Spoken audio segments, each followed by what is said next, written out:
سلام، طاهری سفر هستم با اخبار تازه امروز پنجشنبه 27 فوریه در خدمت شما. دولت تاجیکستان بعد از 5 سال نیروگاه برق آبی سنگ توده یک را برای بهره برداری کامل موافق دانست. سند رسمی را در این باره روز 27 فوریه بوریس کوالچوک که از رهبران شرکت اینترراو-اس روسیه و عثمان علی عثمانوف وزیر انرژتیک و ذخیره‌های آب امضا کردند.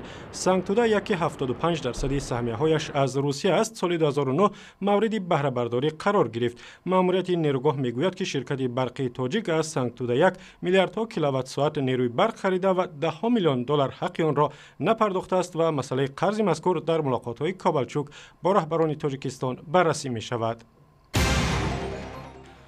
مقامات انتظامی روسیه میگویند یک گروه متشکل جنایی را بازداشت کردند که 50 عضویان شهروندان تاجیکستان هستند.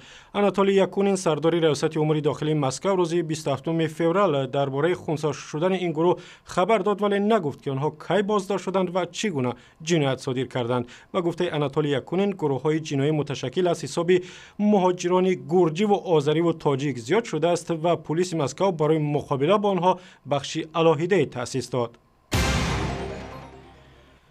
در دوشنبه گروه از نمایندگان دولت، سازمان‌های بین المللی و غیر حکومتی راه‌های رفع تبعیض و بی‌احترامی نسبت به اقلیت‌ها و از جمله گرفتاران بیماری ویروس نارسایی بدن و یا ویچ اسپید را بررسی کردند. در این نشست که روز 27 فوریه در دفتر برنامه رشد سازمان ملل صورت گرفت، از جمله گفتند در تاجیکستان بعضی افراد مبتلای ویچ اسپید را از کار می‌رانند و یا با آنها بی‌احترامی و رفتاری بد می‌کنند که برخلاف قانون‌های کشور است. موافق این قانون هر گونه تبعیض نسبت شخصانی که با ویروس نارسایی مسئولیت آدم زندگی میکنند منع کرده شده است. سازمان ملل متحد با هدف از بین بردن تبعیض روز 1 مارس را روز بین المللی بدون تبعیض اعلام کرده است و آن بار اول همین سال تجلیل می شود. اتحادیه اروپا در تاجیکستان به اجرای برنامه 2 ساله شروع کرد که هدف از آن حمایت از حقوق زنان زندانی و برگردانیدن آنها به زندگی معمولی و همایش با جامعه است.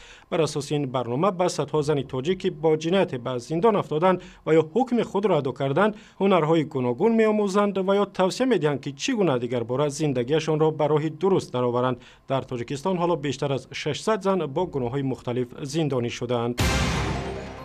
مقامات تاجیکستان میگویند فهرست جوانان صاحب استعداد و دارای ملکه‌های رهبری و مدیریت را تهیه خواهند کرد. به گفته نمایندگان کمیته کار با جوانان تاجیکستان، هدف از ترتیب دادن فهرست معرفی جوانان توانا و دانشمند و جلب آنها برای مدیریت تاجیکستان است. اخبار و ویدیوهای از این هم بیشتر در وبسایت رادیو آزادی و یا در صفحه‌های ما در فیسبوک، توییتر، یوتیوب و هم صمیمه مخصوص رادیو آزادی برای تلفن‌های همراه.